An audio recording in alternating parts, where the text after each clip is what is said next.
right, good afternoon, everybody. Thank you so much for being here. My name is Nikki Fenner, and I'm the Director of Athletics here at St. Mary's University of Minnesota.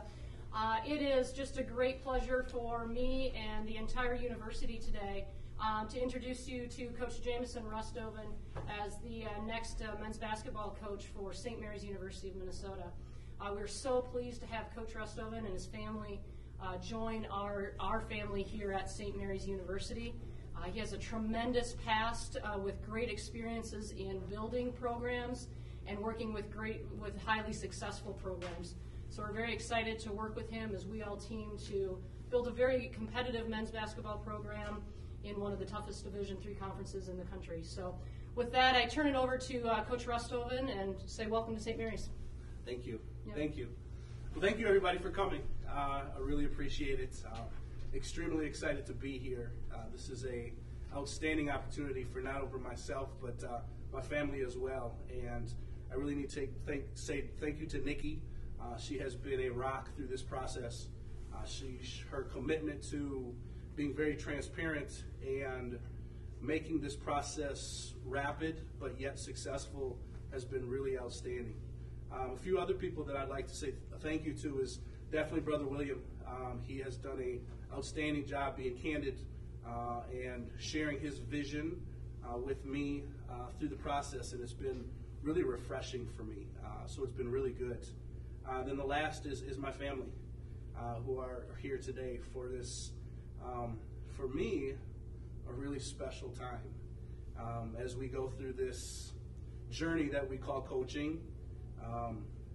These jobs don't just get handed out, and there's a lot of people that have really supported me and made this happen, but especially my family. My wife, Heidi, who has been there for all the no's as well as the yeses, and it's been really exciting. And my kids, Trey and Ashley, they're the reason we're doing this because they're really excited. They know this has been their dad's dream, and for them, I really am excited for them because this is a great community, and we're really excited to be a part of this. And I'm just glad to be here. Just really glad to be here. Hey, Coach, you think you can move the microphones closer to Sure. you just a little bit? Sure. With that, we'll open it up for any questions that might be out there for either one of us. Coach, what attracted you to this job? Well, you know what? With my background in the MIAC, especially Twin Cities, St. Mary's, because I competed at Hamlin, we played them quite a bit, and they were always competitive. They've had some really good athletes, but for whatever reason, just the buttons weren't pushed the way I think they could be pushed. So it's really attractive. In going through the process and talking with Nikki, she solidified that, her vision, and then coming on campus and meeting with the coaches that I met with. How could you not want to be here? If there was any doubt whatsoever, the process and the people erased that. So this is the right time. And as you weigh your options, this became something that was a no-brainer. And for my very first conversation with Nikki, it just felt right. It felt like the right fit. And that's why I'm here. How do you go about the rebuilding process? Well, you know what? I don't know if I would say rebuilding. I think it's pushing a few different buttons. We've got a couple of our gentlemen that are in the back of the room that are extremely committed to what we're trying to do. And they've been close. We've got really good athletes, really good students. And with the support and direction we have of the athletic director and the athletic department and the staff, it's going to be very successful. And I'm really excited to see that, not only for myself, but for the guys that have been here, that have tried to put in that time and try to make a difference in St. Mary's basketball. What is your philosophy on recruiting local basketball players? Because it's quite an area for high school basketball. I agree. When Nikki and I first spoke, I was on my way to the state tournament because I was working for Platteville at that time. And I know several coaches down in this area, And I candidly, without tipping any hands, asked them, have you ever seen St. Mary's in your gym? And gentlemen like Chris Fadness over at Austin and Tom Vicks over at Rushford Peterson, or even Coach Schneider over in lacrosse, had said no. And we need to change that. We need to get big recruiting classes.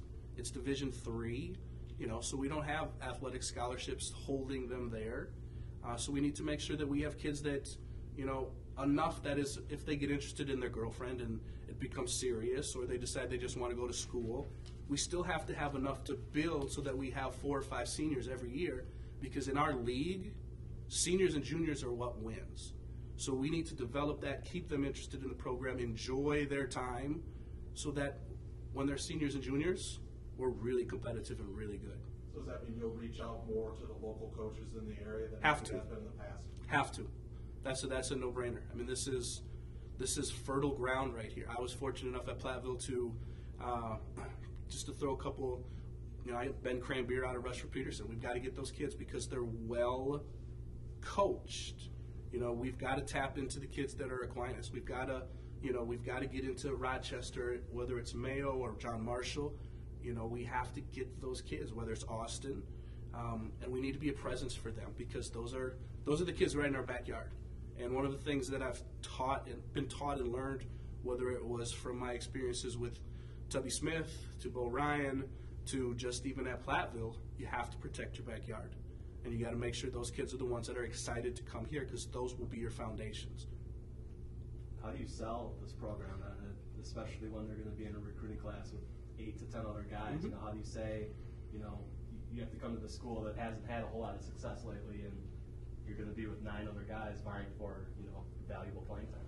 We have an opportunity for them to be a college athlete. And there's not too many student athletes that get that opportunity. And we're in one of the best Division III leagues in the nation. Year in and year out, top of our league competes for the national title. And what they want to be able to do is they want to be able to say they were college basketball players. I mean, I was a college football player, and that's something that will be on my resume forever. And you learn so much about yourself, so we provide them the opportunity to be that. And as we build it, that's what we get to say, is you get an opportunity now. We're asking you to say, do you want to be a college athlete, or do you want to just be a college student? Because there's a really big distinction, and most of the people in this room have great memories of being a college athlete, but there's not a lot of opportunities for that. So we get to provide opportunities for them. You've been around at a bunch of different stops. What do you take from those stops to becoming a head coach? And you think it's an advantage that you've been around coaching for a while and finally getting a head coaching job? You know what? It's all a process. My first experience as a head coach in high school, I learned a lot about myself in coaching, especially in a conference that we were in. During my years at Minneapolis Southwest, we sent 2 teams from our league won the state title 3 out of my 5 years, with Minneapolis North and Minneapolis Patrick Henry. So we had great competition. So I learned how to build a program there, because that program wasn't much different than St. Mary's is right now.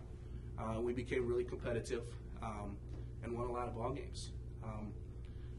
But my direct correlation is going to be the fact that I've been in this league for 5 years. My first year at Hamlin, we finished 10th, and the year that I left to go to Platteville, we finished 3rd. So we made great strides there.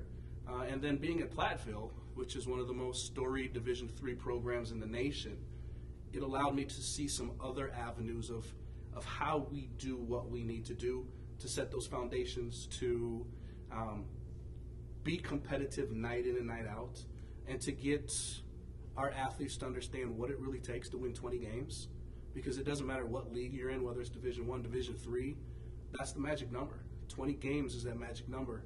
And if it was that easy, you'd look at the end of the year and everybody would have won 20 games. But to win 20 games, you have to commit to yourself. You have to commit to what you need to do, especially this time of the year. And that's going to be a big part of what we need to do. That off-season, that saying where it says championships are won in the off-season, that is extremely true. And we need to embrace that and go with that. What is going to make your first season a success in your eyes?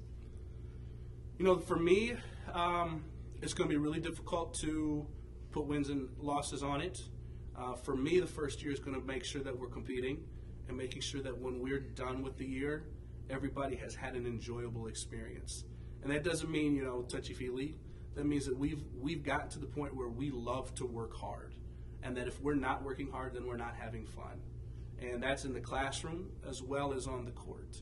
So for me, it's going to be those guys that when we're done, hopefully in March, they're going to want to get in the off season, and they're going to want to be in that room over there, the weight room, 2 or 3 weeks after the season, because now that they've had a taste, because once you get a taste, it changes everything. So once they get a taste, then they're going to be in that weight room committing in the off season, and then that makes it better for the following season. Our big goal is to make playoffs. We've never made playoffs here. Okay? We want to make the playoffs. And that's going to be a benchmark to start everything, because after you do that and you establish that success, the rest is all secondary. You have kind of an interesting background as far as the different degrees that you've gone after, especially this doctorate that you're about to finish.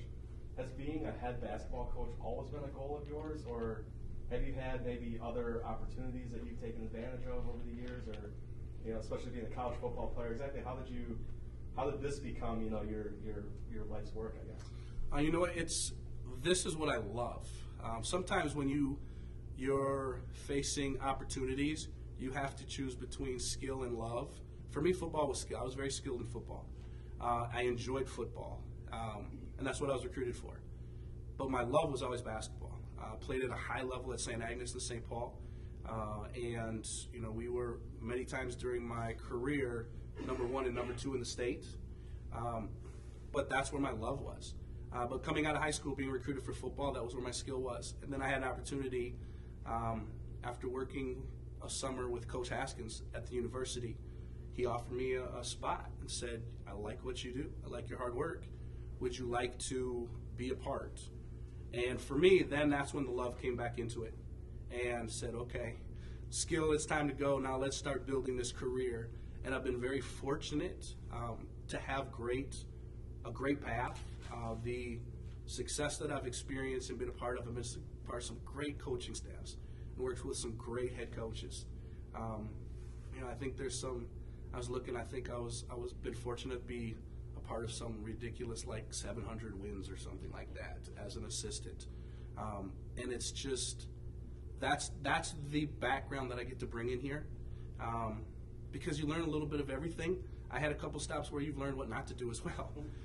So as far as my degree go, how can I ask my guys to expect them to be the best if I'm not the best? And for me, it was just been a challenge. That doctorate degree has been something that's out there that I believe in studying leadership. I love leadership. I think that's really important. So to have the opportunity to study it, and then for myself, be in that 1% of people that have that, for me, that's the ultimate saying of, look, I'm the best that I can be, so I want my student athletes to be the best that they can be as well. Nicky, was that kind of one thing that he had that maybe the other candidates didn't, was pursuing and actually he's going to be an actual doctor of leadership? I made a comment earlier that Coach has all of the basketball things that anybody could want in a basketball candidate. But one of the things that really sets him apart is his leadership, and he exudes that in everything that he does. And so it's not necessarily the degree, while that is absolutely outstanding. It's what comes as a result of that studying process, and that is his leadership, and that's the degree, that's experiences, that's learning, being a lifelong learner. And certainly in higher education, including intercollegiate athletics, we always want to be lifelong learners, and so that leadership and that example is outstanding. Talk about the recruiting class that you're going to have to try and bring in. How much are you behind the 8 ball in that? You know what? We're going to try and solidify the recruits that Todd has brought in. I'm going to try to speak with them before the weekend's out to get to know them a little bit better. Also get to know the team a little bit better. But as far as behind the 8 ball, a little bit. The process had to be thorough, And at this level, we're not behind the 8 ball as much as we would be if it was a higher level, especially considering I really can't work with our athletes right now. They're kind of hands off, so it's not like I've got this urge. Well, I've got the urge, don't get me wrong. But it's not like I can get in the gym with them and start working with them. So it's a little different as far as what we have an urgency to do. Would I like to get a couple more? Yeah, I would really do that. I've made some phone calls already to inquire with some of the kids that I know are still out there, because I would like to add probably 4 or 5 more kids to this class, if that's possible, to try and get closer to that number I keep talking about. But we also need to be committed to the returners. You know, they've gone through some tough times the last 4 or 5 weeks trying to go through this process as well. So I want to come in and make sure I give them some clarity and also help them decompress and embrace that, okay, here we go. Let's start getting ready for next season, and now you can stop worrying about what you need to worry about and just be that student athlete that I expect.